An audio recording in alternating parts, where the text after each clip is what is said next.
And what is the next, what is the next step for solar? How do you see all this kind of, discussions about co-location with storage, any, opportunity of hybrid systems where you have wind turbines and solar power, co-located, or taking advantage of the same kind of lines? And, what kind of buyers do you see in order for this kind of situation to happen? Is it the grid? Is it something else that is, stepping in to stop us on creating this kind of more efficient power plants? I think it's so.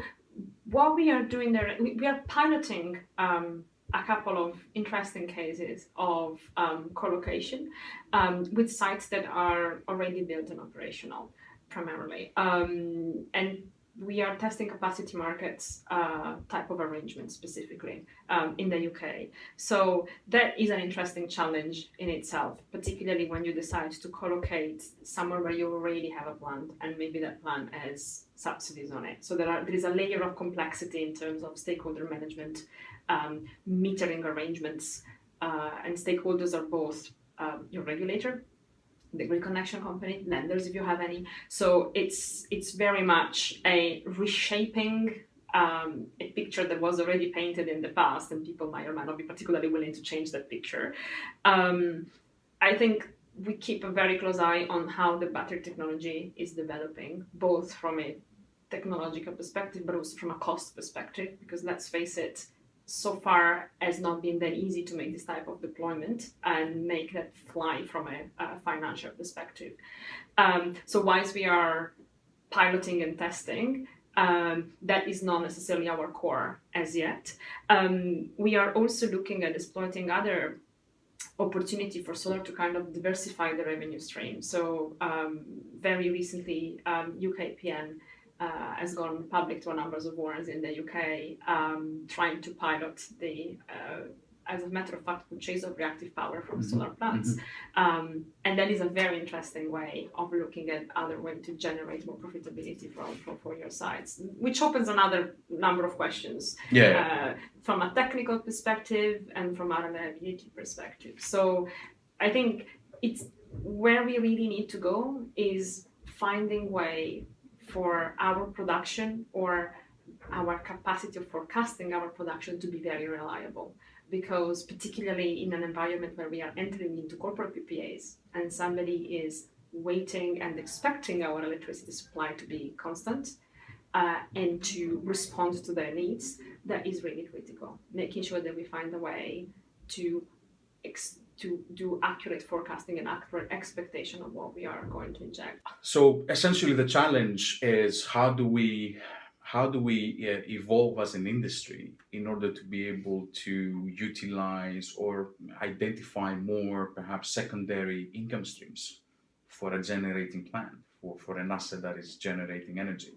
And up until now, we've been, very comfortable sitting back, as you said previously, just taking the incentives or taking the subsidies or having a plain vanilla, PPA. But now we see that there are secondary revenue streams that we can start discussing, or there are new things that are coming up where we can actually service through our assets. And the asset manager role is critical towards managing this whole kind of process.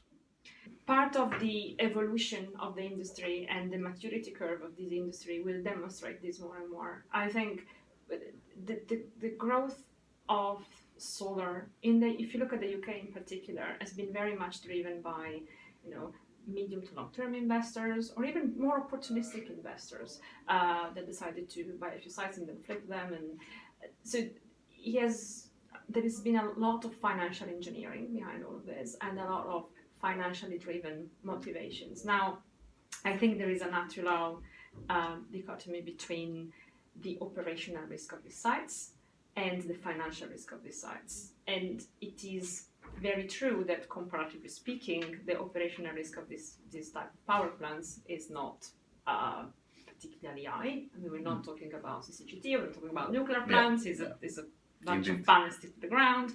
That being said, though, I think that has led a lot of investors to kind of underestimate the level of operational risk of these sites because they are not risk-free. operationally Do we have a speaking. cultural thing here as well? You see that, specific countries, for example, are reluctant to utilize asset managers. As perhaps we have a best practice example here in the UK. I mean, we are full on into asset management, but for example, going in the Netherlands, there's a bit of skepticism and there is a bit of a, I can do everything my own kind of mentality.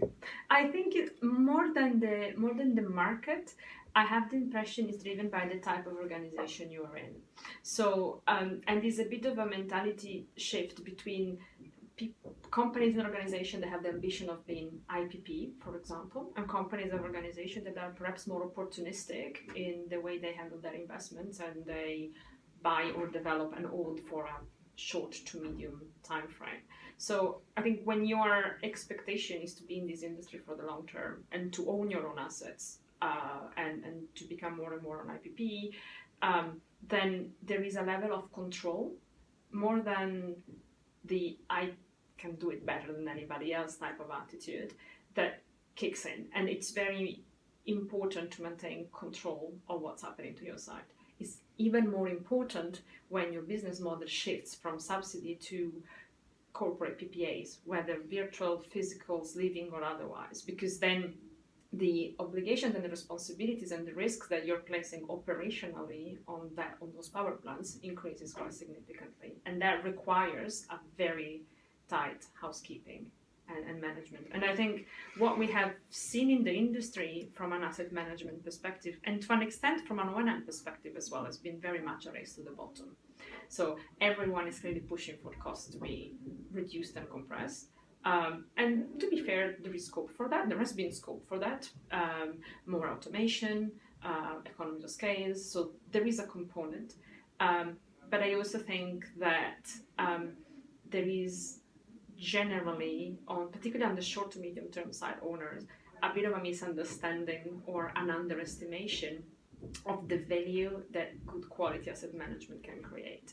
And as a consequence, the race to the bottom is a bit of a red herring, and it's going to twist. Yeah. It's going to have to change because the real cost of providing that type of service properly is very different. The mindset is also very different. Service providers have their scope of work. They go through it the best that they can on a timely manner, on a good quality, with good quality and good standards. The in-house asset management of an IPP or a company like Lightsource BP has a completely different mandate. My mandate is not following a scope of work. I have a scope of work that I have to follow, of course, but that is not my mandate. My mandate is every 6 months paying out a distribution or a dividend from my solar plants which is in line with my budget. Yeah. That is my mandate. Yeah. So I can tick all the boxes of my scope of work, but if the distribution doesn't come out, I'm not getting any brownie points, to be very clear. So it's a very different shift in terms of mentality. Someone said to me it's about dollar signs. It is. What is that? It's about dollar signs. Now, do we have the right kind of tools? Do we have the right kind of software platforms, digital tools to deliver this kind of the more demanding services? Is that side of the business also evolving as we evolve? How do you see that kind of digitalization process? That is critical, and I think probably as an industry we're getting there. We should have been better at learning from our colleagues of wind sooner, but I'm not sure that we are there as an industry. I'm sure that everyone is piloting and start looking at new IT tools, new software that we can deploy, and they cover quite a variety of different aspects of the operation of the sites, forecasting as we were saying before, but predictive maintenance, machine learning, and try to understand not only what was my mean time between failure, but how likely it is that this will be maintained in the future and my equipment is going to fail in the next month or in the next 2 months or the next week. So all of that is very much being looked at by the industry. There has been a lot of talk about artificial intelligence in the last 12 months in the industry, which is ongoing. I'm not quite sure how many players are actually deploying successfully any such software. I think we also have an historical challenge, particularly for sites that have been installed in 2010, 2011, that period, which is the data point that we have available are helpful, but probably not enough for this type of sophistication. So the number of sensors we have in solar farms, for example, is nowhere near the number of sensors that you will have in a wind turbine. Yeah. So we have very basic sensors, very basic data coming from our sites, which still we need to get better at using, but also we need to start thinking, what type of sensor do we want to retrofit? And we need a lot of engagement with component manufacturers as well to make sure that they can help us delivering products from now on going forward with a much higher level of granularity when it comes to remotely assess what's happening to the machine. Inverters, for example, are a very good example. Yeah, I mean, you've made a point there comparing solar with the wind sector, and we've seen that specifically in wind. One of the biggest challenges that we're facing right now is components and spare parts. So this is a critical situation that I think we will face as a solar industry, in the next few years, especially as you see a lot of component manufacturers going out of business or disappearing from the market. You don't have yet aftermarket equivalent, spare parts. So this is something that we'll definitely have to face, and I agree with you that digitalization and perhaps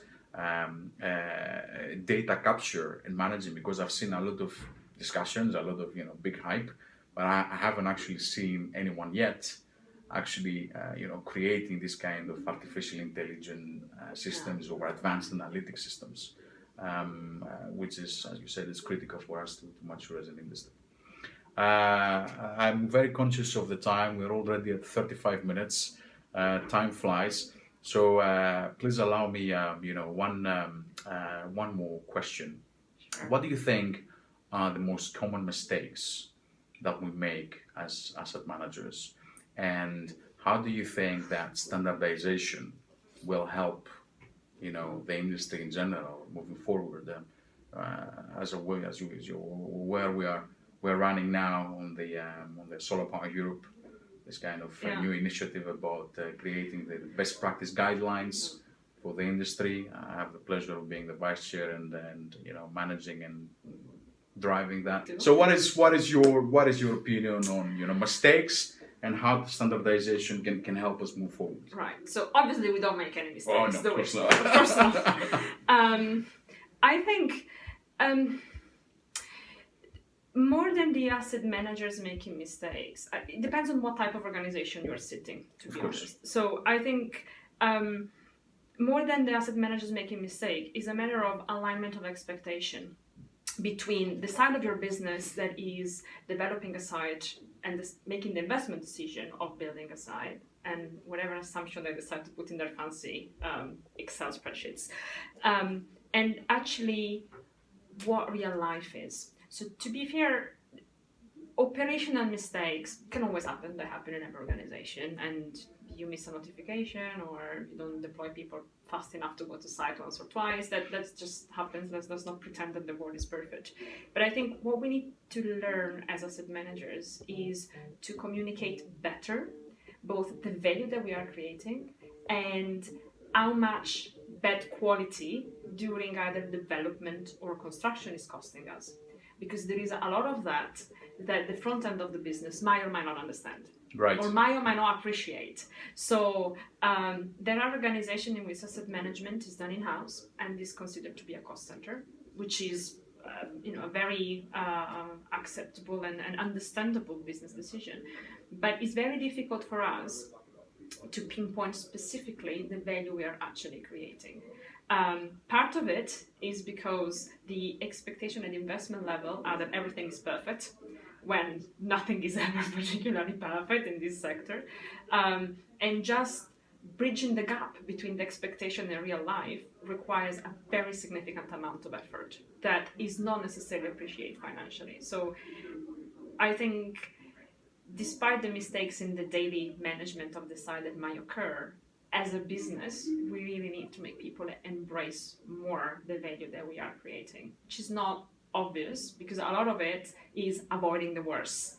And it's human nature not to consider avoiding the worst. No, absolutely. But And there one is of my challenges. points that I've been raising constantly is that perhaps we are not putting enough value to our human resources. We're not engaging our own people, the people who we expect to deliver the service to our customers. We're not engaging them enough. We're not making them, take ownership or feel proud of what they do, because we are overworking them, or we put a lot of pressure, and we don't have a clear training or progression path or whatever. So this is an ongoing situation. I totally agree with you. Your last point on standardization? On standardization, so I'm a control freak and a process freak. So standards are critical, particularly in a job like asset management, when you constantly firefight with a lot of workload. As you were saying before, we overwork our human resources, they are always stressed out, they are with tight deadlines, and they never see the light at the end of the tunnel. So the ability of creating standards, whether it is by processing, as in business process within the organization, tools that we use, as we were saying before, predictive maintenance, or any type of advanced analytics that can help them, that is absolutely critical. And I think there is also a component of business approach that needs to be standard. How do we interact with our EPC contractors? There is never specifically a size fit all, but there is a leitmotif of cultural engagement that needs to be across the organization, needs to be shared across the organization. There is only, though, a certain level that standardization can go. I think we always have to aim to increase the efficiency of the resources that we have. But again, it is unrealistic, I think, that we will be able to substitute completely the importance of a qualified, well-trained asset manager vis-a-vis some piece of equipment and tools that can help us facilitate. It's definitely going to help, but my way of looking at asset management is very much single point of ownership with accountability for the sites that I'm managing, and that requires a human brain. And on that point, thank you very much, Adele, for taking the time to speak with me.